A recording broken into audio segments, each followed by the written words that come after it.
Kaixo, Iban. Kaixo, Ieni. Zer moduz? Oso ondo. Oso pozik hemen zurekin solasean Nire egotea. badaukan mogoa zu etortzeko Pozten naiz, beitu.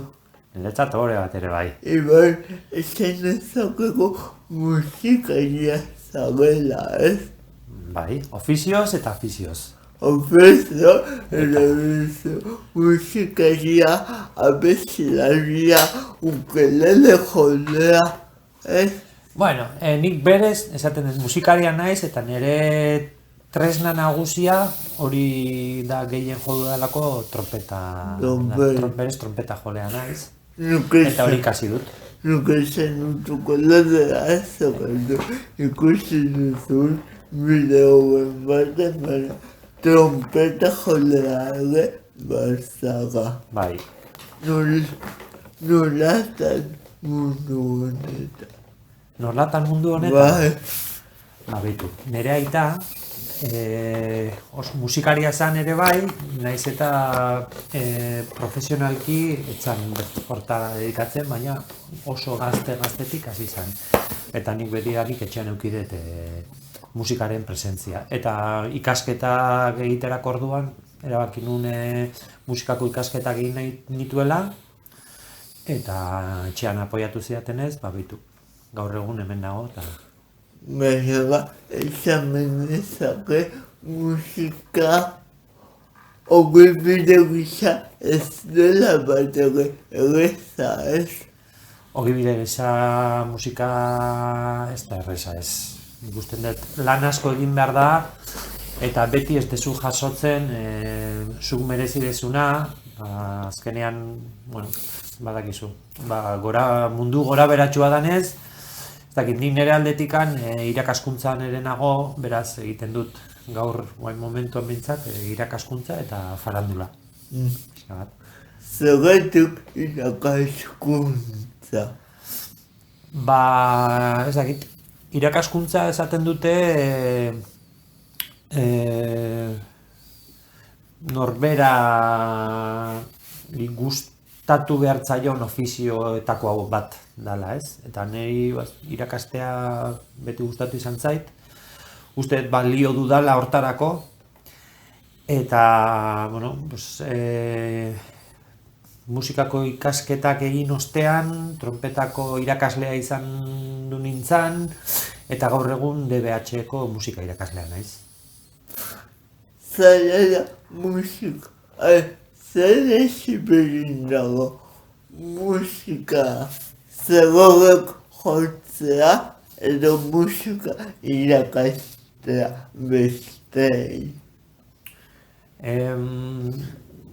Nik uste dut momentuan jasotzen dezu jotzerakoan.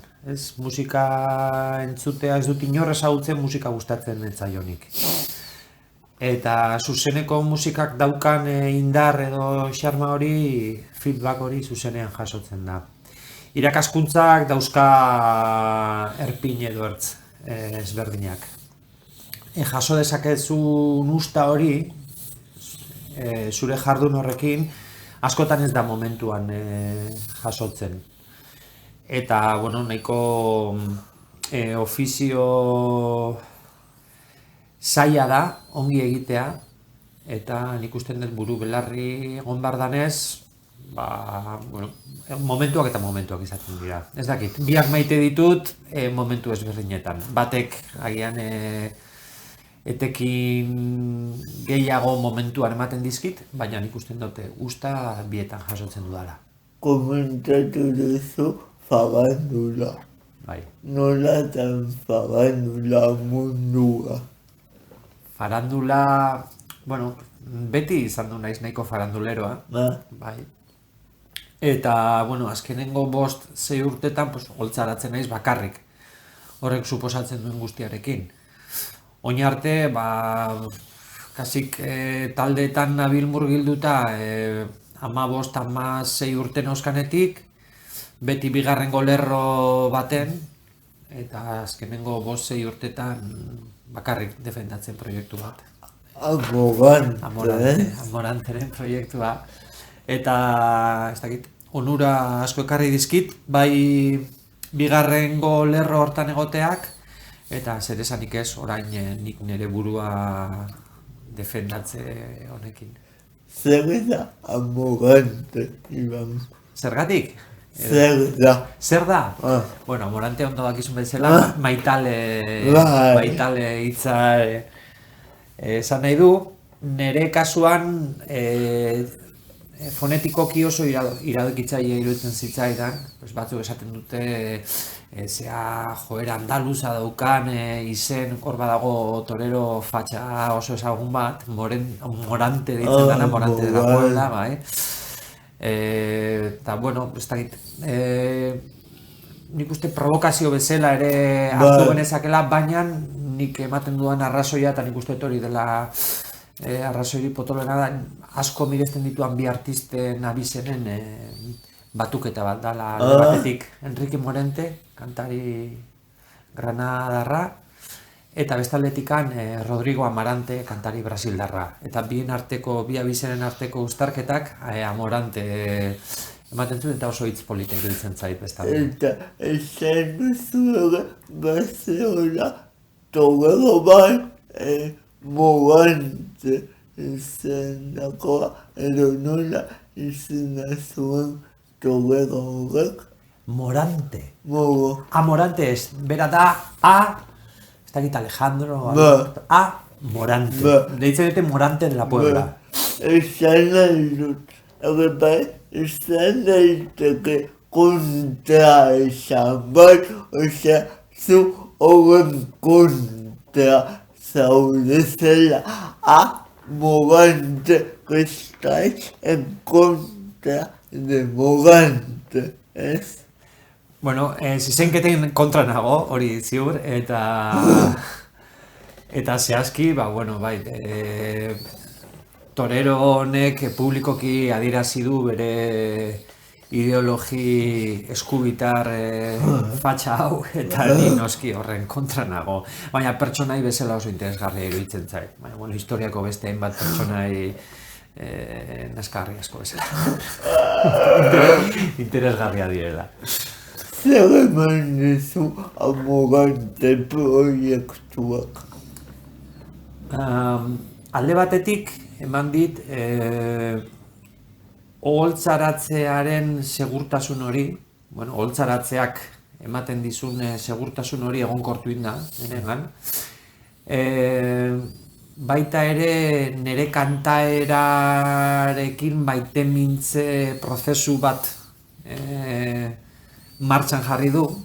Orain arte nik nire ahots timbrearekin ez naiz oso kontente egon inoiz. Ez daukate berez ahots eder bat, beste basurekin egon zan orain dela gutxi nire lagun handi bat Jokurrutxaga, eta, Jonen kasua da justo nik uste kontrakoarek, me bat ere afinatua eta zea botatzen du.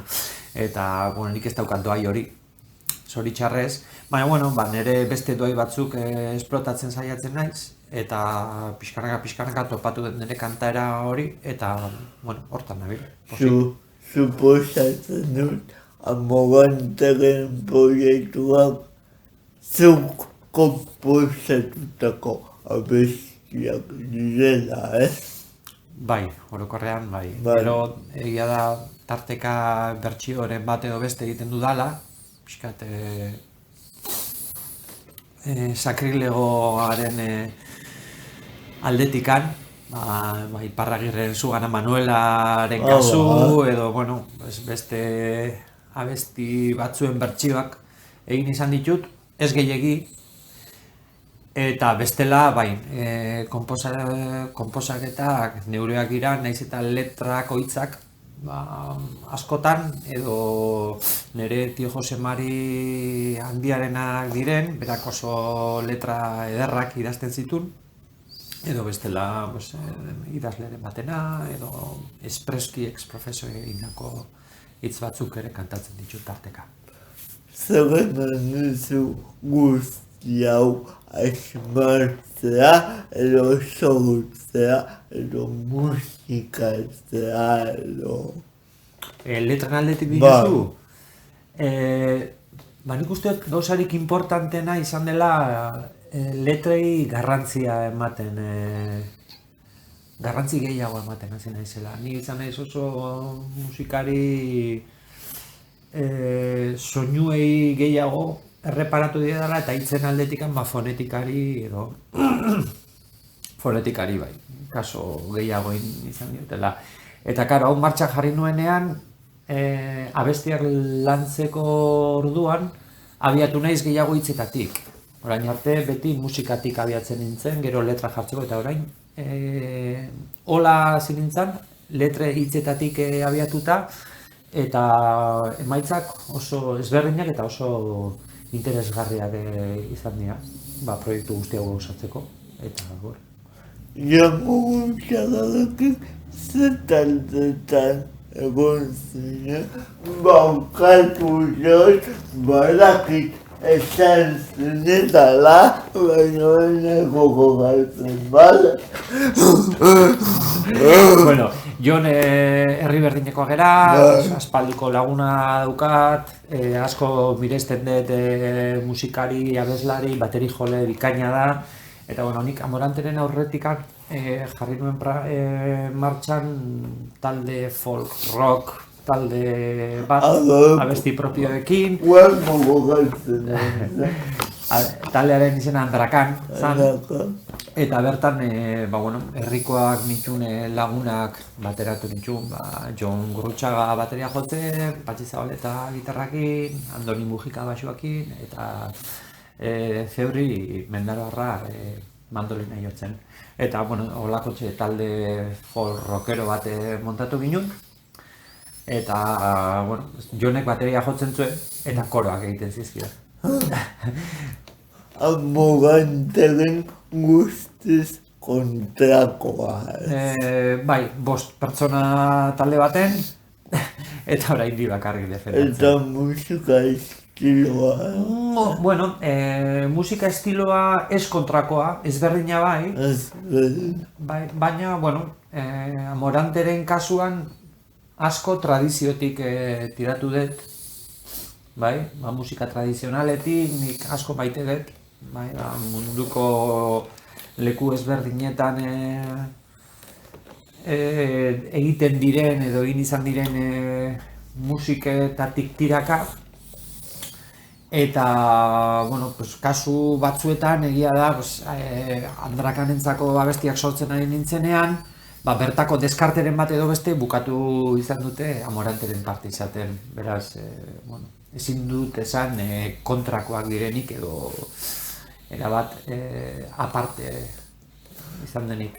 Edukatu zoinaiz, edespite gisa musikakiren bat edo berezai edo zetarako edo abestiak sortzeko edo proiektu bat martxan jartzeko edo. Bai, ez zuzenean, musikari hau edukiko dut ardatz bezala konkretuan zerbait egiteko, baina egia da musikazalea zean momentuan oso zaila dela banatzea entzun aditu edo ikusi izan dituzun proposamenetatik. Eta nahiz eta nik ezezkoa bota momenturen baten beti dago edo daude printzak non ikusten den garbi nondik agertu den edo nondik tiratu dudan horre iristeko. Galdera bat, egual hankasartzen dute eta bakatu gara mugusakokin egin duzu zerbait edo ez. Bai, baitu, Maite eta biok ezagutzen dugu, orain dela uste pila. Egin Maite asko Maite. Asko Maite, nik ere Maite asko Maite. Bilaluko diako musu bat, hemen Maite. Asko Maite zaitu Maite.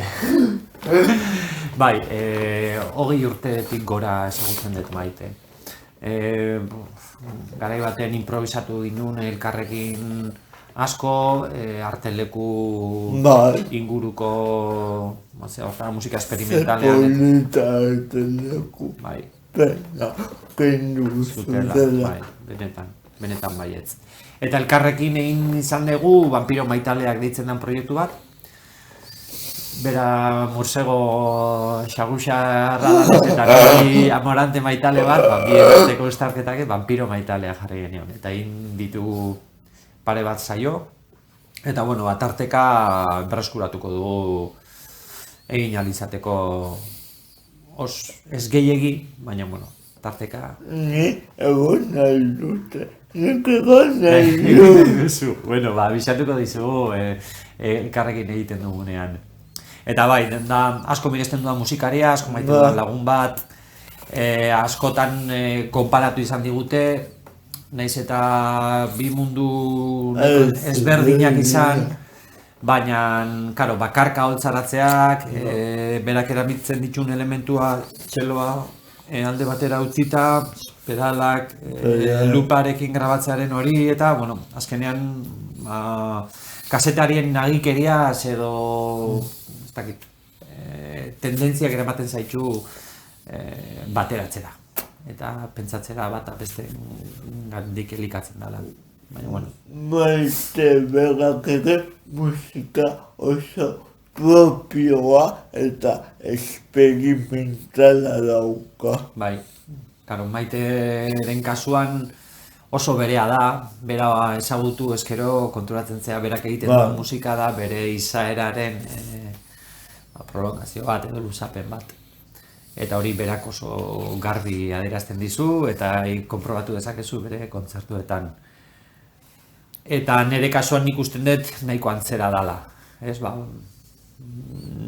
pertsonalidadearen eraketa horrek eramaten zaitu egiten duzun musika hori modu baten edo bestean egitera. Bueno, mila esker. Bueno, zuri ere eskertzen dizut gonbitea, Jeni. Ez genuen elkar ezagutzen, baina, bueno. Ezagutu gaba, eta nik ere benetan gogoa nuen. Bueno, posten naiz. Oso gustora egongo naiz. Nireleko diago muso handi bat guga ikusi lehen. Hori da. Mucho handi bat. Agur! Agur!